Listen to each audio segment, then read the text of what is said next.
করতে পায়, হাঁটতে চলতে পায়, বিয়ের অনুষ্ঠানে পায়, পায় কিনা বলেন? আমাদেরকে কি পায়? আমাদেরকে কিন্তু এরকম পায় না, কিন্তু আপনাদেরকে পায়।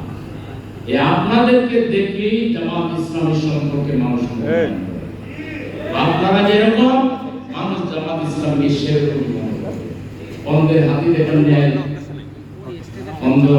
অন্ধের হাতি দেখেন নেয়। যদি আপনারা ভিন্ন ভিন্ন ভিন্ন ভিন্ন হন, তাহলে জামাত সম্পর্কে মানুষ ভিন্ন ভিন্ন মূল্যায়ন করবে। আর আমরা যদি সবাই একই আদর্শের অনুসারী হই, একই চরিত্রের অনুসারী হই, একই দৃষ্টিভঙ্গির অনুসারী হই, তাহলে সবাই বলবে যে যাই বলো ভাই জামাত ইসলামী কিন্তু এটা ঠিক কি না? এই জামাত ইসলামী সম্পর্কে সবার ধারণা একরকম করতে হলে আমাদের সকলের চিন্তা ঐক্য তৈরি করতে হবে, ঠিক কি না? আমাদেরকে সকলকে একযোগে এক করতে হবে, কাজ করতে হবে। কেউ অনেক সামনে এগিয়ে গেলাম, কেউ পিছিয়ে থাকলাম, কেউ করলামই না, এরকম ভিন্ন ভিন্ন যদি আমাদের মধ্যে হয়, তাহলে জামাত সম্পর্কে মানুষের মধ্যে ভিন্ন ভিন্ন ধারণা তৈরি হয়ে যাবে। এটা কি আমাদের জন্য কল্যাণকর হবে? আমি যদি এক বাক্যে বলি না, জামাত ইসলামী মানে হচ্ছে জ্ঞান চর্চার নাম, জামাত ইসলামী হচ্ছে চরিত্র গঠনের নাম, জামাত ইসলামী হচ্ছে সমাজ সেবার নাম, জামাত ইসলামী হচ্ছে সমাজ সংস্কারের নাম, জামাত ইসলামী হচ্ছে একটি আধুনিক কল্যাণ রাষ্ট্রের নাম, যারা একটা আধুনিক কল্যাণ রাষ্ট্র নির্মাণ করতে চায়। এই জামাত ইসলামী একটা ইউনিট গঠন হয়, ইউনিটের আগে একটা দাওয়াতি ইউনিটও আছে, তাই না? ইউনিট গঠন কিভাবে হয়? এখানে যারা আছেন তাদের তো সবাই মুখস্থ আছে না? কি কি বৈশিষ্ট্য হলে ইউনিট হয় এটা যারা বলতে পারবেন, বলা লাগবে না, আরে হাত তুলে হবে। কত একজন দুজনকে হাত বলতে হবে, ওই একজন দুজনের মধ্যে আপনি পড়ে যেতে পারেন, এজন্য বুঝে শুনে হাত তুলবেন। ইউনিটের স্ট্রাকচার, ইউনিট গঠন, ইউনিটের বৈশিষ্ট্য আমরা এটাকে বলি। মানে কি কি বৈশিষ্ট্য হলে আমরা ইউনিট বানাই, ইউনিটের মর্যাদা দেই, এটা যারা যারা জানেন তারা শুধু হাত তুলবেন। অনেক লোকই জানেন না। আচ্ছা, তা আপনি যে এখন সবার সামনে আছেন, আপনি কয়েকটা বলেন দেখি। এক নম্বরটা কি? চারজন কর্মী আর একজন সক্রিয় সভাপতি থাকতে মিলে 5 জন পেয়েছে, হয়ে গেছে, আনসার সঠিক। আর কি? 2 নম্বরটা কি? মাসিক প্রোগ্রাম। এটা মানে এখানে বলতেছেন আর ক্লিয়ার না, প্রথমটা ক্লিয়ার আছে। তারপরে আরেকজন বলেন দেখি। মাশাআল্লাহ, আমি দুজনকে আমরা অ্যাওয়ার্ড দেব দেখি। আরেকজন বলেন আমির সাহেব আছেন, বলেন 2 নম্বরটা বলেন। হ্যাঁ, এইভাবে বিচ্ছিন্ন করে বুঝলে তখন মর্যাদা নষ্ট করে দিবে। বৈঠক আদি নিয়মিত করা, নিয়মিত বৈঠক আদি। বৈঠক কয়টা? 3টা, আর একটা করতে অধিকার। এগুলো নিয়মিতভাবে করা 2 নম্বর বৈশিষ্ট্য।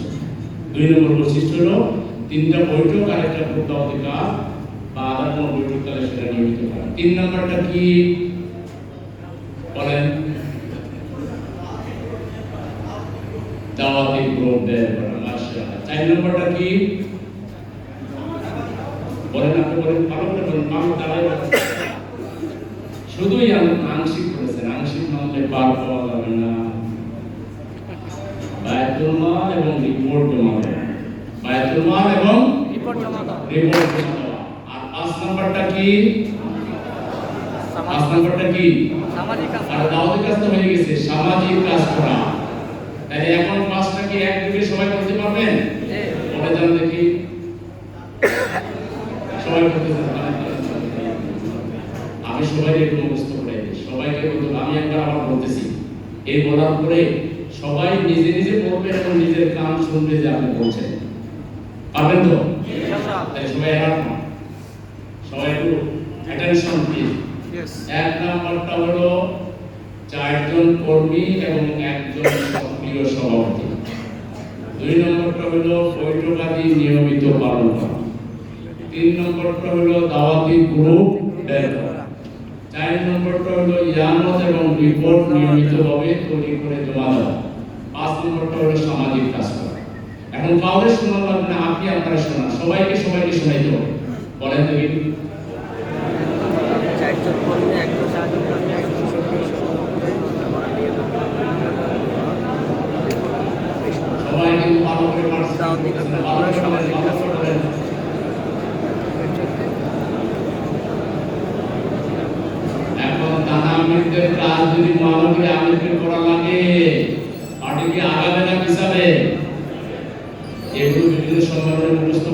হবে। বুঝতে পারছেন কিনা?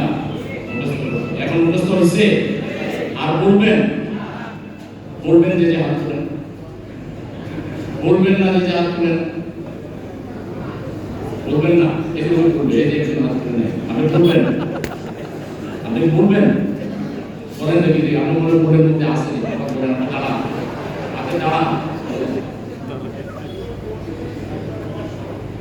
একজন সক্রিয় সভাপতি।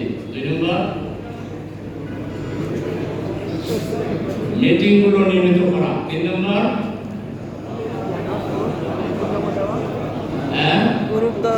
দাওয়াতি কাজে বেরোয়া, গ্রুপ দাওয়াতি কাজে বেরোয়া। 4 নম্বর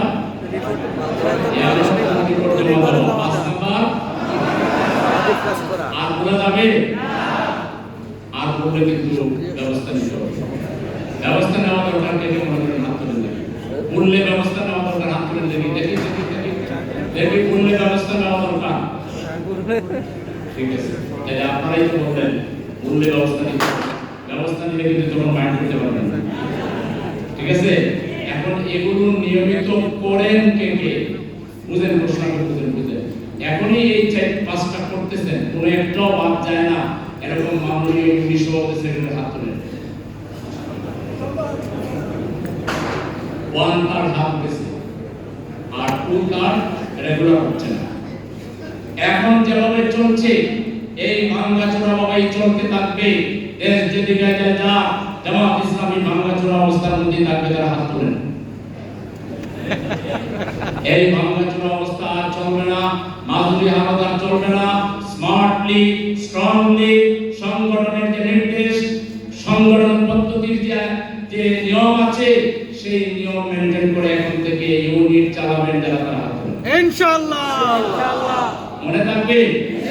মনে থাকবে না তারা হাত তুলেন, মনে থাকবে না যাদের তারা হাত তুলেন, মনে থাকবে না, সবাই মনে থাকবে নাকি?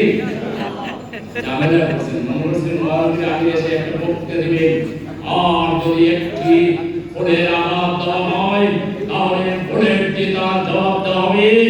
আর এই সবাই একটা স্লোগান শুনিয়া সবাই ভাবছেন ভাই সেলিম ভাই আসছিল কিসে ভাই এক বক্তৃতা, এখন তো দেখতেছি কিন্তু কাম নিয়ে যেতে হবে, কোনটা কেন হারাম হইয়া কি মন খারাপ? মন খারাপ কার? হাত তোলেন। মন খারাপ, মন ভালো আছে সবার নাকি? দেখবো আমরা ময়দানে আসতেছে।